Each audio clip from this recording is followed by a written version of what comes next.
ಇನ್ನೇನು ಯುಗಾದಿ ಹಬ್ಬ ಹತ್ರ ಇದೆ. ಸಾಕಷ್ಟು ದಿನ ಊರಿಗೆ ಹೋಗ್ಬೇಕು ಅಂತ ಪ್ಲಾನ್ ಮಾಡ್ಕೊಂಡಿರ್ತೀರಾ. ಆದ್ರೆ ನೀವೇನಾದ್ರೂ ಊರಿಗೆ ಹೋಗ್ಬೇಕು ಅಂತ ಅಂದ್ರೆ ಖಾಸಗಿ ಬಸ್ ಏರಿದ್ರೆ ಬಹಳ ಹುಷಾರಾಗಿರಿ. ಸುಲಿಗೆಗಿಳಿದಿದ್ದಾವೆ ಖಾಸಗಿ ಬಸ್ಗಳು. ರೇಟ್ ಕೇಳಿದ್ರೆ ತಲೆ ಗಿರಗಿರ ಅಂತ ಸುತ್ತು ಬಂದು ಅಲ್ಲೇ ಬಿದ್ದು ಹೋಗ್ಬೇಕು. ಪ್ರಯಾಣ ಸಿಕ್ಕಾಪಟ್ಟೆ ದುಬಾರಿ ಆಗಿದೆ. ಯುಗಾದಿ ಹಬ್ಬಕ್ಕೆ ಊರಿಗೆ ಹೋಗೋರು ನಿಮ್ಮ ಜೇಬಿಗೆ ಕತ್ರಿ ಬೀಳೋದು ಗ್ಯಾರಂಟಿ. ನೀವೇನಾದ್ರೂ ಖಾಸಗಿ ಬಸ್ ಅನ್ನ ಏರಿದ್ರೆ Bengaluru to Kalaburagi, Bengaluru to Davanagere, Bengaluru to Hyderabad ಪ್ರಯಾಣ ಇದೆಯಲ್ಲ, ಸಿಕ್ಕಾಪಟ್ಟೆ ಕಷ್ಟ ಸ್ವಾಮಿ.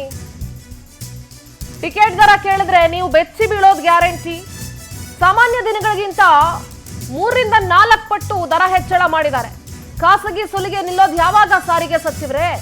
ಇದೆಲ್ಲ ಯಾಕೆ ಈ ರೀತಿ ದರೋಡೆ ಮಾಡ್ತಾ ಇದ್ದೀರಿ? ಒಂದಲ್ಲ ಒಂದ್ ರೀತಿಯಲ್ಲಿ ಹಬ್ಬದ ಸಂದರ್ಭದಲ್ಲಿ ಖಾಸಗಿ ಬಸ್ಗಳು ಸುಲಿಗೆ ಇದೆಯಲ್ಲ ಸಿಕ್ಕಾಪಟ್ಟೆ ಜೋರಾಗಿದೆ. ಖಾಸಗಿ ಬಸ್ ಮಾಲೀಕರ ಧನದಾಹಕ್ಕೆ ಬ್ರೇಕ್ ಯಾವಾಗ?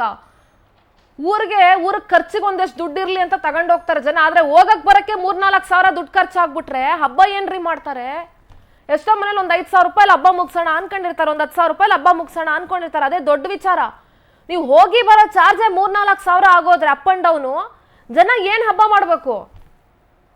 ಎಂದಿಗಿಂತಲೂ ಕೂಡ 3ರಿಂದ 4 ಪಟ್ಟು ಜಾಸ್ತಿ. ನೋಡಿ, Bengaluru to Kalaburagi Sunrise Travels 1,599 ರೂಪಾಯಿ, ಸುಗಮ ಟೂರಿಸ್ಟು 1,450 ರೂಪಾಯಿ, VRL ಟ್ರಾವೆಲ್ಸ್ 2,200 ರೂಪಾಯಿ Bengaluru to Kalaburagi. Bengaluru to Raichur Sanvi Travels 1,799 ರೂಪಾಯಿ, ಗ್ರೀನ್ ಲೈನ್ ಟ್ರಾವೆಲ್ 1,600 ರೂಪಾಯಿ, ಗೋ ಟೂರ್ ಟ್ರಾವೆಲ್ಸ್ 1,329 ರೂಪಾಯಿ. ಪ್ರಯಾಣಿಕರು ಕಂಗಾಲಾಗಿ ಹೋಗಿದ್ದಾರೆ. ನಮ್ಮ ಪ್ರತಿನಿಧಿ ಸುಷ್ಮಿತಾ ನೇರ ಸಂಪರ್ಕದಲ್ಲಿ ಜಾಯ್ನ್ ಆಗ್ತಾ ಇದ್ದಾರೆ. ಸುಷ್ಮಿತಾ, ಹಬ್ಬ ಅಂತ ಬಂದ ತಕ್ಷಣ ಅಟ್ಲೀಸ್ಟ್ ಯುಗಾದಿ ಅಂದ್ರೆ ಹೊಸ ವರ್ಷ, ಒಂದಿನಾದ್ರೂ ಊರಿಗೆ ಹೋಗಿ ಬರೋಣ ಅಂತ ಅಂದ್ಕೊಳ್ಳೋರು ಬಹಳ ಜನ ಇರ್ತಾರೆ. ಆದ್ರೆ ಖಾಸಗಿ ಬಸ್ಗಳ ರೇಟ್ ಕೇಳ್ಬಿಟ್ರೆ ನಿಜಕ್ಕೂ ಕೂಡ ಶಾಕ್ ಆಗ್ಬೇಕು. ದರ ಇಷ್ಟೊಂದು ಜಾಸ್ತಿ ಮಾಡಿದಾರಲ್ಲ ಅಂತ ಹೇಳಿ ಏನ್ ಹೇಳ್ತೀರಿ? ಪ್ರತಿ ಬಾರಿ ಯಾವುದೇ ಹಬ್ಬಗಳು ಬಂದ್ರೂ ಕೂಡ ಈ ಖಾಸಗಿ ಬಸ್ ಟಿಕೆಟ್ ದರವನ್ನ ದುಪ್ಪಟ್ಟಲ್ಲ 3 ಪಟ್ಟು 4 ಪಟ್ಟು ಜಾಸ್ತಿ ಮಾಡ್ಬಿಡ್ತಾರೆ. ಎಸ್ ಸಿಂಧೂರ, ಏನು 29ನೇ ತಾರೀಕು, 30ನೇ ತಾರೀಕು, 31 ಸಾಲು ರಜೆ ಇದೆ. ಒಂದು ಯುಗಾದಿ ಹಬ್ಬ, ಇನ್ನೊಂದು ಶನಿವಾರ, ಹಾಗೆ ರಂಜಾನ್ ಹಬ್ಬನೂ ಕೂಡ ಅಂದರೆ ಬ್ಯಾಕ್ ಟು ಬ್ಯಾಕ್ ಬಂದಿರೋದ್ರಿಂದ ಸಾಕಷ್ಟು ಜನರು ಊರುಗಳಿಗೆ ತೆರಳ್ತಾರೆ. ಸೊ ಪ್ರತಿ ಬಾರಿಯೂ ಕೂಡ ಹಬ್ಬ ಬಂದಾಗ, ಕೇವಲ ಯುಗಾದಿ ಹಬ್ಬ ಅಂತ ಹೇಳೋಕ್ಕಾಗಲ್ಲ, ಎಲ್ಲ ಹಬ್ಬ ಬಂದಾಗಲೂ ಕೂಡ ಈ ಒಂದು ಖಾಸಗಿ ಬಸ್ ದರ ಏನಿರುತ್ತೆ ಸಾಮಾನ್ಯ ದರಕ್ಕಿಂತ 3 ಪಟ್ಟು, ಅಂದರೆ ಇವತ್ತು 500 ರೂಪಾಯಿ ಇರುವಂತಹ ಈ ಒಂದು ಬಸ್ನ ದರ ಹಬ್ಬದ ಸಮಯದಲ್ಲಿ 1,500, 2,000, ಕೆಲವೊಂದಿಷ್ಟು ಟ್ರಾವೆಲ್ಸ್ಗಳಲ್ಲಿ 3,000 ಕೂಡ ನಾವು ನೋಡ್ಬೋದು.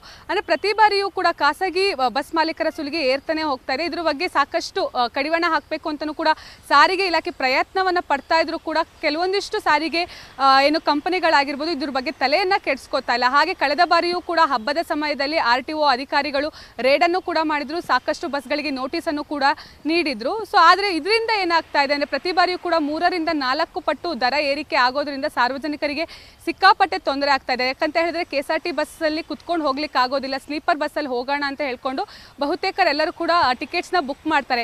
ಈಗ ನಾವು ನೋಡೋಕೆ ಹೋದರೆ ಅಂದರೆ 3ರಿಂದ 4 ಪಟ್ಟು ಹೆಚ್ಚಾಗಿರೋದ್ರಿಂದ ಹೇಗಪ್ಪ ನಾವು ಊರಿಗೆ ಹೋಗೋದು ಅನ್ನೋದು ಕೂಡ ಅವರ ಚಿಂತೆ ಆಗಿದೆ. ಕಾದು ನೋಡಬೇಕಾಗಿದೆ. ಅಂದರೆ ಕಳೆದ ಬಾರಿ ಏನು ಹಬ್ಬದ ಸಮಯದಲ್ಲಿ RTO ಅಧಿಕಾರಿಗಳು ರೇಡನ್ನು ಮಾಡಿದ್ರು, ಆ ಒಂದು ರೇಡ್ ಈ ಬಾರಿಯೂ ಆಗುತ್ತಾ ಅಥವಾ ಏನು ಸಾರಿಗೆ ಇಲಾಖೆ ಇದನ್ನು ಇದೇ ರೀತಿಯಲ್ಲಿ ಅಂದರೆ ಪ್ರತಿ ಬಾರಿಯೂ ಕೂಡ ಸಾರಿಗೆ ಇಲಾಖೆ ಹೇಳೋದು ಕೂಡ ನಾವು ಇದ್ರ ಬಗ್ಗೆ ಗಮನವನ್ನು ವಹಿಸ್ತೀವಿ ಅಂತ ಹೇಳ್ತಾರೆ. ಆದರೆ ಎಲ್ಲೂ ಕೂಡ ಆ ಒಂದು ಗಮನ ವಹಿಸಿರೋದು ಕಾಣಿಸ್ತಾ ಇಲ್ಲ. ಯಾಕಂತ ಹೇಳಿದ್ರೆ ಪ್ರತಿ ಹಬ್ಬ ಬಂದಾಗಲೂ ಕೂಡ ಇದು ಕಾಮನ್ ಆಗಿಬಿಟ್ಟಿದೆ. ಸೊ ಈಗಲಾದರೂ ಸಾರಿಗೆ ಇಲಾಖೆ ಇದ್ರ ಬಗ್ಗೆ ಕ್ರಮವನ್ನು ವಹಿಸಬೇಕಾಗತ್ತೆ. ಇಲ್ಲ ಅಂತ ಹೇಳಿದ್ರೆ ಸಾರ್ವಜನಿಕರಿಗೆ ಸಿಕ್ಕಾಪಟ್ಟೆ ತೊಂದರೆ ಆಗುತ್ತೆ. ಸಿಂಧೂರ, ಥ್ಯಾಂಕ್ ಯು ಸುಷ್ಮಿತಾ ನಿಮ್ಮೆಲ್ಲ ಮಾಹಿತಿಗಾಗಿ.